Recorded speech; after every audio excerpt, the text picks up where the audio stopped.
Amis Jedi, Padawan ainsi que les Sith, salutations.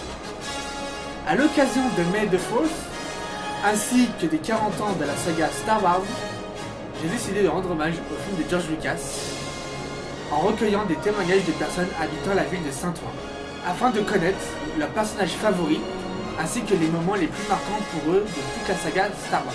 Excellent visionnage, je vous souhaite, et n'oubliez pas que la force soit avec vous. Quel est ton personnage préféré de la saga Star Wars? Oui, non, bon, c'est classique, hein. Darth Vador. On va Ouais. dire que tout le monde est Darth Vador, bon, le mythe, Darth Vador. Non, moi c'est Han Solo. Han Solo.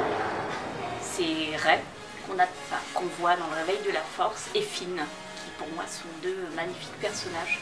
Et j'ai hâte de les retrouver d'ailleurs dans le numéro 8. C'est un très beau, très fort et très beau méchant. Mon personnage préféré c'est Han Solo, parce que c'est pas un Jedi, il a pas de pouvoir, c'est un peu un baroudeur.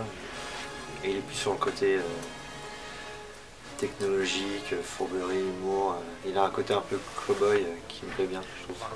Alors mon personnage préféré c'est Leia parce qu'elle est jolie. Mon personnage préféré, je pense que ce serait Luke, parce que Luke est le héros principal de Star Wars et que c'est celui qui m'a le plus marqué en fait.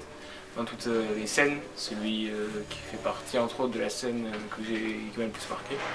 Et c'est-à-dire La scène c'est quand il est, je crois dans le réacteur, je sais plus dans quel réacteur, enfin, quand Dark Vador lui annonce que c'est lui son père, et le mythique Bah, Luke, je suis ton père. Ça restera le moment le plus marquant de la saga. Après, la mort aussi de Han Solo. Ah, il y en a tellement, c'est très difficile à dire parce que c'est pas forcément mon épisode préféré, mais c'est celui qui m'a le plus ému. C'est lorsque Kylo Ren tue Han Solo. C'est quelque chose qui prend aux tripes. Le plus marquant, c'est, pour ma part, c'est la mort de Dark Vador. Et je peux en citer un deuxième. Oui, vas-y, vas-y.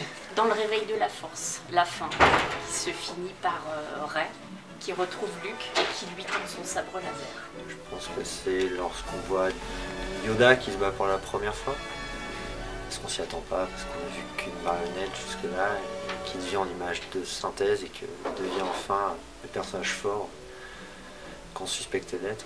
Bah, j'ai bien aimé le premier Star Wars, quand Anakin est petit. Et quand il fait la course contre l'espèce de Stratéa avec son vaisseau, ça j'ai kiffé. Moi, c'était quand l'Empereur a donné de l'ordre 66 et que du coup il a décidé de tuer tous les Jedi du Temple Jedi, parce que moi je suis très côté obscur de la Force. Et voilà, je trouve que c'est une très bonne action qu'il a fait, parce que la République ça n'allait plus du tout. Moi j'ai bien aimé le 7 en fait, j'ai vraiment aimé le fait que l'héroïne ça soit une nana, même si de mon avis personnel c'est vraiment un copier-coller du tout premier Star Wars sorti, c'est un reboot quoi quasiment. Bon. Après là j'ai vu la bande-annonce du dernier, là c'est chaud. May the Force be with you.